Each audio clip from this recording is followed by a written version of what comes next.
The Ultimate series is now bringing some background characters to the forefront, and I'm here for it. So with that said, if you're enjoying these videos, be sure to drop a like, subscribe if you're new to the channel, and don't forget to hit that bell up top to get all notifications. Alright, so going into Ultimates issue 21, this takes us back to Luke Cage and his Avengers, who are now in Atlanta, home of the dope spills, where in their case, this is them taking back another city in the North American Union, because in order to set things right, they've got to tear some things down. And we're told that it's like a fire spreading from person to person, city to city, shore to shore. It's a fire that does not destroy, but transforms. It's a fire called freedom. And with how this is done, we finally get some more information on some of these faces that we've been seeing throughout the series. So like of course with Luke Cage, we had a dedicated issue for his origin.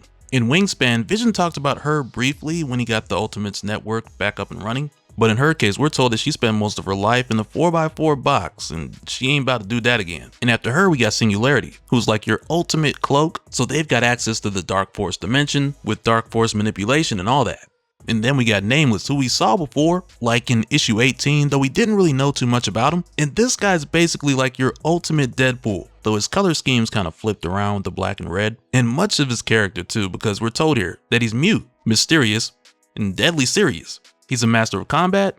He often thinks of self-deletion, though he cannot die. So yeah, it's a bit of a mashup that I would love to see a lot more of. And after him, the next guy we go to is Penance, and we're told sold his soul to the devil for the cause and got hell's worst boy in the bargain, which is referring to his mount. But you know, anytime we get these new Ghost Riders and there's either another Mephisto bargain or someone shaking hands with Satan, it often makes me think of Jason Aaron's origin of the Spirits of Vengeance, where after God flooded the earth in Noah's Ark, the Spirits of Vengeance were made to be God's protectors of humanity. The CIA of the afterlife, Heaven's Black Ops team, which is why they're so powerful and their abilities are literally God's wrath and judgment. And it just has me thinking of how, in most cases in the current day, the modern Ghost Riders are vastly different from the original ones. And it gives them a bad rap, and we're gonna see some of that in a little bit here too. And I kinda wanna go on a rant about it, but I'll just leave a link to the video when I did, back when we were covering Avengers 1 million BC, because that rant took up like a third of that video. But in the here and now, Penance is like, we're gonna fill up hell or die trying. Which kind of sounds like an album title, but it makes sense in this scenario with them fighting all of these brainless taskmasters,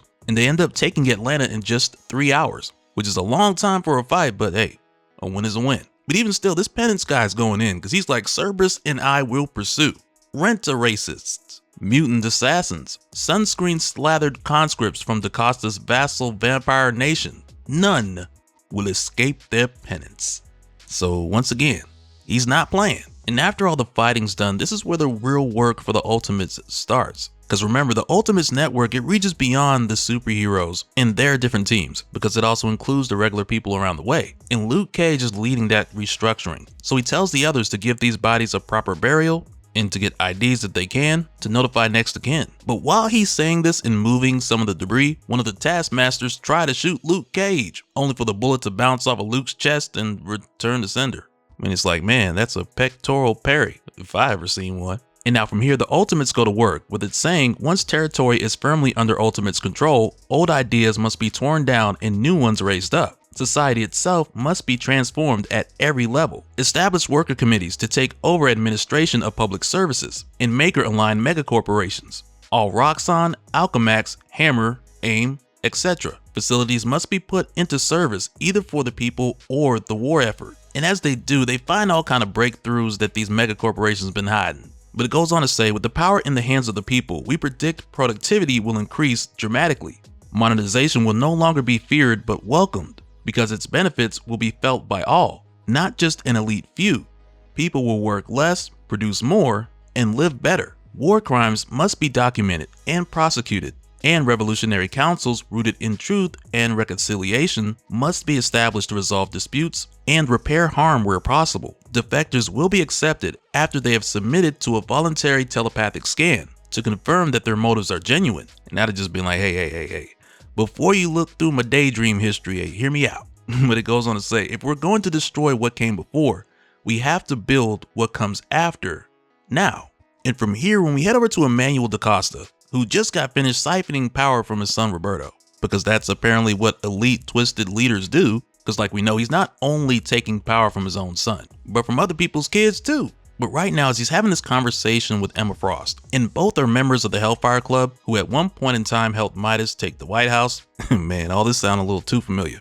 I think Dennis Kemp speaking in code. But they're both members of the Hellfire Club, with him being the Black King and Emma, of course, being the White Queen. But in this very moment, he's telling her that he's not happy with the success that the Ultimates have been having in this war, with it causing the collective consciousness to be on fire with their message of revolution. So he tells Emma here, we have a morale and message problem, but revolution is a product like any other, and there's no product I can't sell. It's all in the packaging. And while he's saying this, he's suiting up and getting ready for his sales pitch to the public. So he asks Emma here, how does he look? And she tells him, like a light in the dark, King. But the look on her face is saying, brother, you built like a sack of laundry.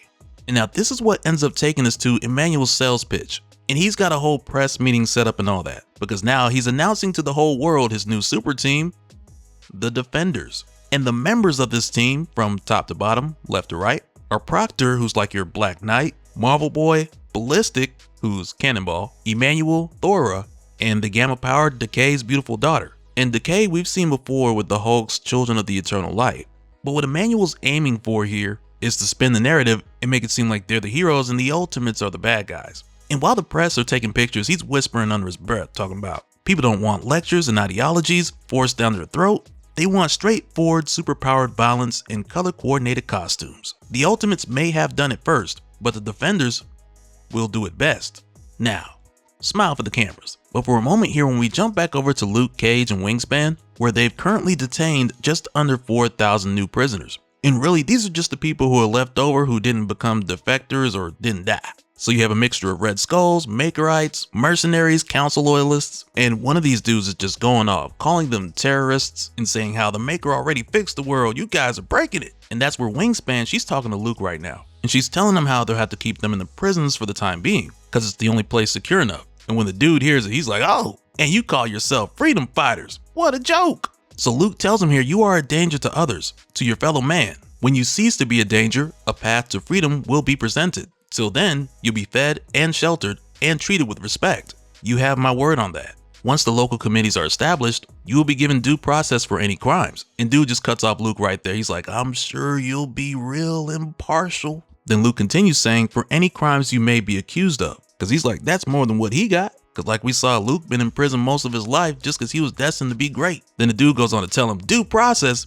You're lying to yourself. I mean, you call yourself Avengers. That's what it's really about. You're hungry for blood. And then boom, this guy gets splashed by a flyby mutant. Like, bro, this ain't a drive-by shooting. It's a flyby mutant. And this person just happens to be one of Emma Frost's most dangerous students. And not so much off a power set, but more so recklessness. But when they come through, they juice a ton of these prisoners. And I mean, straight up turn them into bigot noodle soup with a soda on the side. And we're shown right away that this was done by Cannonball, or Ballistic, who's 100% human missile, and average looking hothead of the Defenders. But after doing this, he has the nerve to tell Luke and the others, like, hey, what are they gonna say when they see you standing in front of a bunch of brutally executed prisoners? Because you know, people could draw conclusions. Because as part of Emmanuel's plan, following Ballistic's attack, they go live. And they're like, this is Ballistic of the Defenders in Atlanta, taking the fight to the Ultimates terrorist network. Because Emmanuel wants the Defenders to look like the heroes, in hopes of changing the minds of some of the people watching.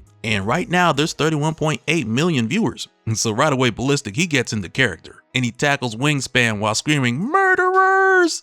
Like, how could you? And the commentary is like, oh, look at the bravery. And right after the Ballistic takes down Wingspan, he circles around for Luke Cage. And when he does, he's like, I'll be picking pieces of you out of my hair tonight, boy. And as he races towards Luke Cage, Luke's like, let's see. Only for Ballistic to slam right into Luke's undefeated pectorals.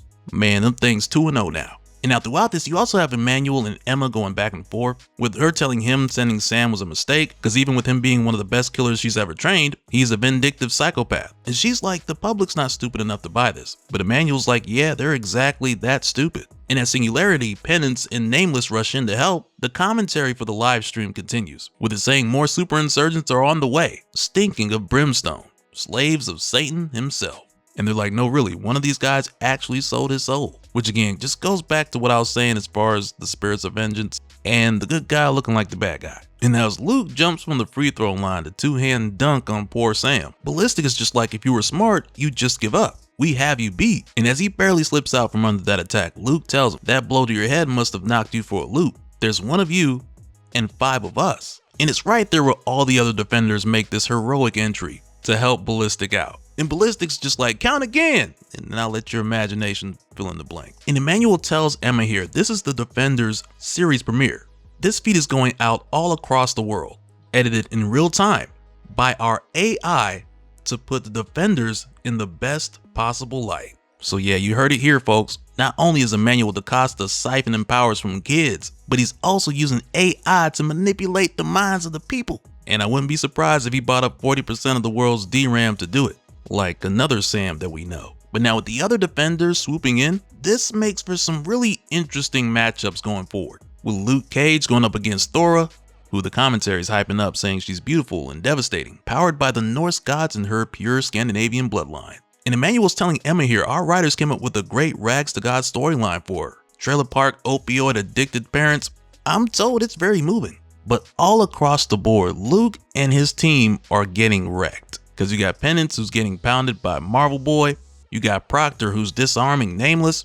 And you know, with a name like Nameless, with him being your serious version of Deadpool, basically. Like, it has me thinking, man, they could have just called him Deadass or Deadass Pool, I don't know. And aside from this, you got Decay's beautiful daughter taking on Singularity. And she's able to just grab Singularity because of the whole Children of the Eternal Light thing and follow through with some hulked out hits. So across the board it's looking bad because Wingspan's just getting slammed into civilians by Ballistic, Luke Cage is getting hammered, Penance can't even use his penance stare because Marvel Boy's got special reflective coating that protects him from guilt, pity, or shame. And I'm just like, bro, is that over the counter or is it just exclusive to Defenders? But also you got Decay's beautiful daughter charging a Kamehameha, while Proctor is telling Nameless about how he's gonna grant him his desire of wanting to leave this cruel world. But even in this moment, you can see Nameless has his baby hands coming back, which further confirms that he does have that crazy healing factor. But then it's here where things get shaken up a bit, when the other Ultimates who are like your regular people, though with a lot of guns and a bazooka.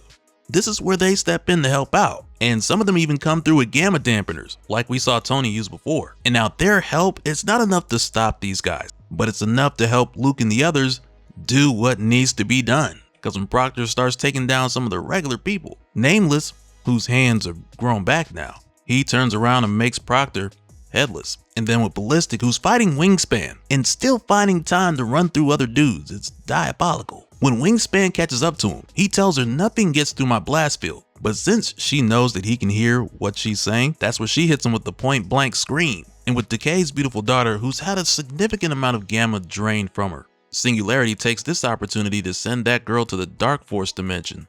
And now with Luke and Thora, with her being held up, Luke just picks up her hammer. Cause just based on the type of person that she is, Luke is just like, man, ain't no way you gotta be worthy to pick this up. So he just picks it up and then he puts it down. And all the while you got Cerberus just chomping down on Marvel Boy, which now makes this a huge win for Luke and his team. And this victory is televised for the world to see. So you can just imagine with Luke and the others chanting all power to the people, which has been his thing since we first saw him. Like, you gotta imagine just seeing this has all the viewers pumped. Like, it's doing the exact opposite of what Emmanuel DaCosta wanted it to do. So now while he's talking to Emma, he's like, okay, well, we're gonna find a way to spin this. Like, we're gonna make the Ultimates look like butchers. And then he asks Emma to bring in the Defenders understudies, which would be more the students of her school. And right there, Emma's like, I think not. And that's where this turns into one of the most satisfying moments from the start of this universe. Because she tells him here, yet another costly failure in a string of costly failures. The council contacted me personally after your betrayal allowed many of the Maker's most powerful assets to be lost, which is referring to what we saw in Ultimate Spider-Man Incursion. And if you missed that one, I got a link to the full story down in the description. And she goes on saying, this premiere was also your finale. I'm currently suppressing the part of your brain that controls your stolen mutant powers, your power of motion, and your bowels. Speaking personally, Emmanuel, I have always found you disgusting. The things you did to the children under my care, your own son, it's unconscionable. And as she leaves, she tells Roberto DaCosta, I'm going to leave you two alone now to work things out yourselves. And you guys already know from our introduction to the Makers Council, to Emmanuel DaCosta, He's always been using his son as like a portable battery pack. So when she leaves, she's like, do what you think is right, Roberto. And it's like, man, with us seeing Sunspot in all his glory, as he should be, it turns into this moment where it's just like, man, let him cook. And boy, does he. And now with the Black King officially dead, this now makes Emma Frost the leader of the Hellfire Club. And as Emma leaves with Oubliette, she tells her, I'm withdrawing our forces from the North American Union and consolidating our hold on South America. Let Banner and Duggery fight the Ultimates for North America. We have a continent of our own to worry about. So yeah, if you enjoyed the video, be sure to drop a like and let me know your thoughts in the comments below. And so now real quick, I want to give a special shout out to all the patrons. Thank you guys for all of your support. And for anyone who's new here who wants more information on how to support the channel, I got a link below where you can go to patreon.com/dopespill. But that'll do it for this one, guys. Let me know your thoughts down in the comments below, and we'll do it again on the next one. All right, later.